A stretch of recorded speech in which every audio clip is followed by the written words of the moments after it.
Buenos días, niños de sexto básico, bienvenidos a nuestra semana número 32 de trabajo a distancia. Nos queda muy poco tiempo, niños, nos quedan muy poquitas semanas para poder ir cerrando nuestro proceso que hemos tenido este año, que no ha sido muy bueno en el sentido que no nos hemos encontrado presencialmente, pero sí tengo niños que se han esforzado cualquier cantidad y han trabajado harto todo este tiempo, ¿ya? Quiero contarles que la semana del 30 es la prueba semestral, ¿ya? La que va a valer 2 notas. Entonces tenemos que irnos preparando. Básicamente lo que más voy a medir en esa prueba es comprensión lectora de distintos tipos de texto, ¿ya? ¿Qué es lo que vamos a ver hoy día? Vamos a leer y comprender una infografía. La infografía, chiquillos, también va a salir en la prueba la lectura comprensiva de una infografía. Entonces, por eso es que quise también volver a retomarla, porque ya la hemos visto en otras ocasiones, pero quiero volver a retomarla, ¿ya? Para leer y comprender bien una infografía, debemos comprender qué es lo que es una infografía, ¿ya? La infografía es una combinación de imágenes sintéticas, o sea, resumidas, explicativas y fáciles de entender con el fin de comunicar información de manera visual para facilitar su transmisión, ¿ya?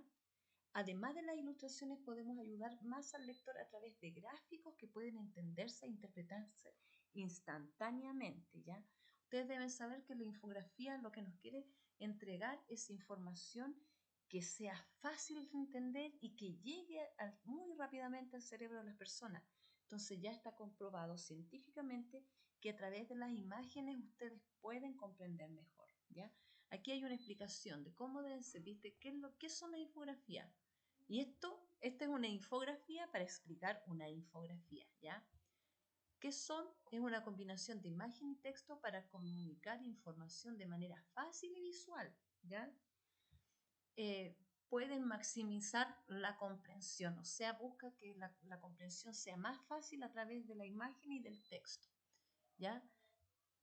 Tiene imágenes de alto impacto, de acomodo estético, justificación e investigación. O sea, las imágenes no son imágenes de porque sí, sino que son imágenes que tienen una explicación, pero a su vez son bonitas, llamativas, ¿ya? Debe ser impactante y preciso. La publicación debe ser clara, directa y fácil de entender, ¿ya?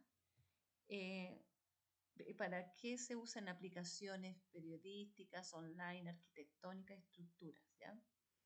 Tiene diagramas, tiene gráficos, tiene tablas, tiene recursos de todo tipo para que ustedes logren entender la infografía, ¿ya?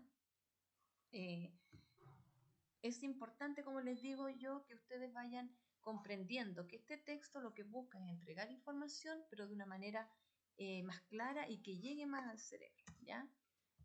Igual, de todas maneras, yo traje un video donde también le explican lo que yo le estaba explicando recién de las características y para qué sirve y el propósito de la infografía. Vamos a escucharlo ahora, ¿ya? ¿Qué es infografía?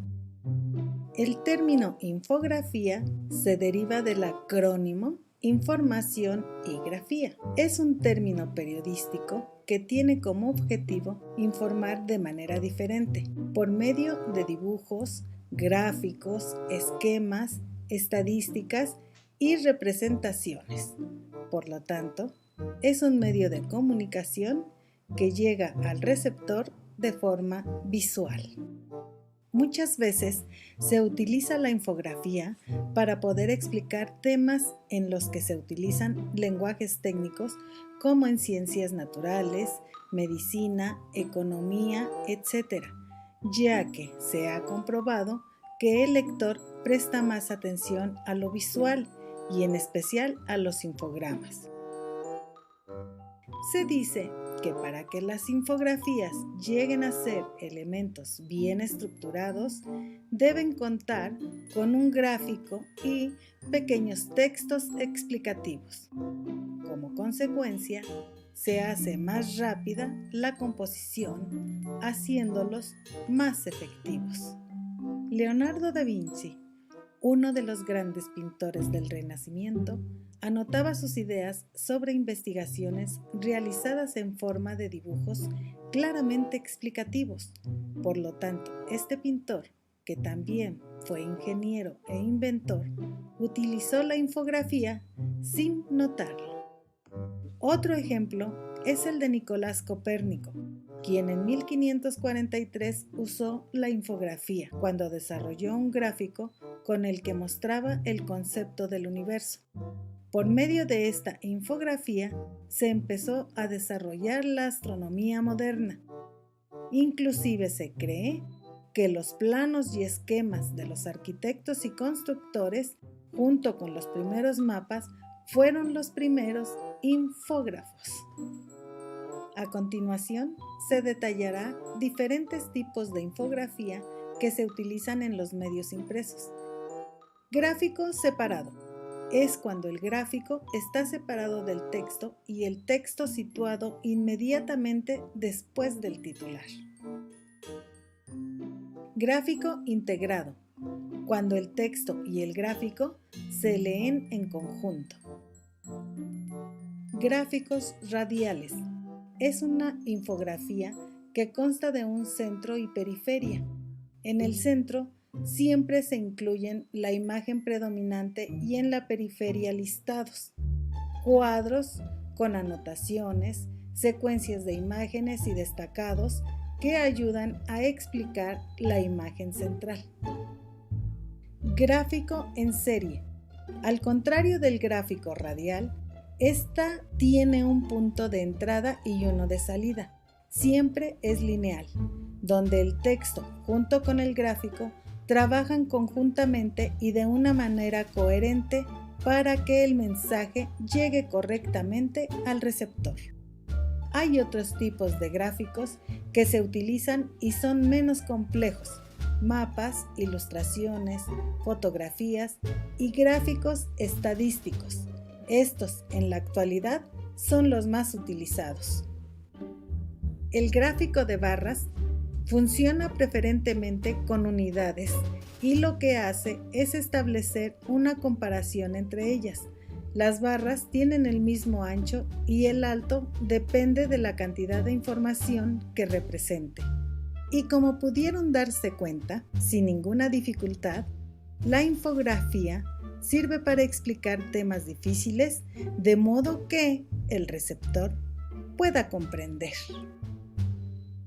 Ya, muy bien. Entonces ahí en ese video también explicamos el propósito de la infografía, para qué nos sirve, cómo nos ayuda a nosotros a comprender mejor un cierto tipo de información.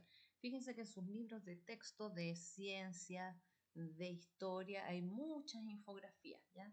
¿Por qué? Porque te muestran una imagen que te va a hacer entrar mejor en el conocimiento, los conceptos que queremos fijar, ¿ya?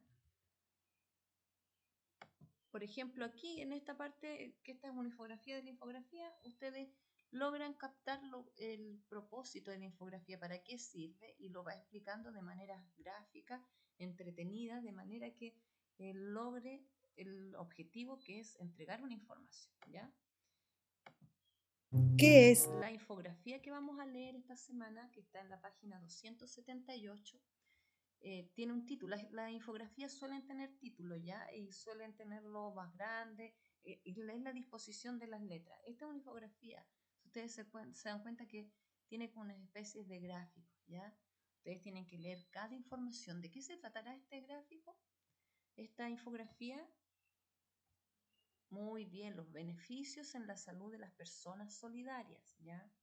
Entonces, en esta infografía nos está explicando cómo científicamente se dice que las personas solidarias van a tener beneficios para su salud. Por ejemplo, las personas solidarias reducen el estrés del cuerpo y liberan endorfinas que funcionan como un analgésico natural para el cerebro, ¿ya?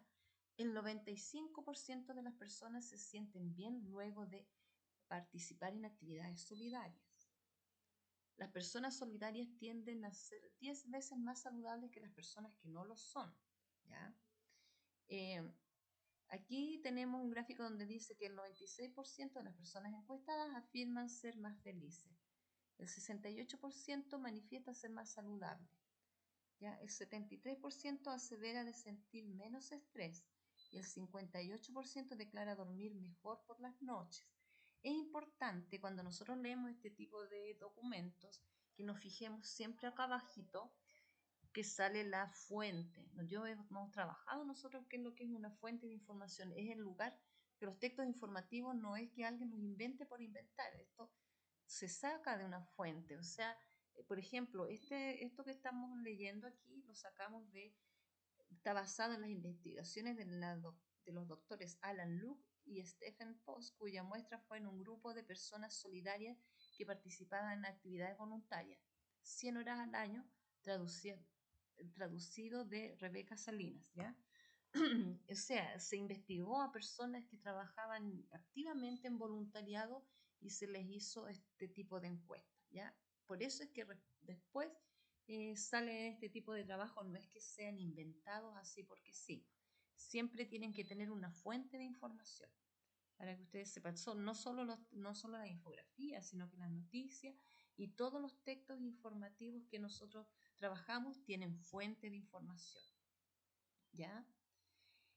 Para ir cerrando, las preguntas de ticket de salida están en MySchool, donde las van a encontrar, pero vamos a ir adelantando algunas. Por ejemplo, ¿cuál será el propósito de esta infografía? ¿Cuál será el propósito, ya, del autor? ¿Cuál es el propósito del autor para crear esta infografía? ¿Qué nos aportan las imágenes en esta infografía? ¿Cuál es el aporte de las imágenes? Las imágenes aportan harto, ¿ya? ¿Cuál es la fuente de información de la infografía? Vayan pensando todas esas preguntas al leerla. Ustedes igual la tienen en su texto en la página 278 y deben volver a leer, independiente ya de lo que nosotros leímos, porque hay varias preguntas que además están incluidas en la semana 32 del maíz, ya para que ustedes vayan y la contesten. Y con eso vamos, como les decía yo, calentando motores, porque en la prueba de comprensión lectora de cierre de semestre va uno de los textos que está seleccionado para hacerles preguntas de comprensión lectora es una infografía. Entonces ustedes ya saben que no solo las letras se leen, sino que las imágenes también se interpretan. ¿Qué es lo que nos quieren decir las imágenes? ¿Qué es lo que nos quiere mostrar la imagen? Entonces los invito a que hagan sus actividades en el MySchool después de leer su texto. Que estén bien, nos vemos en nuestra conexión.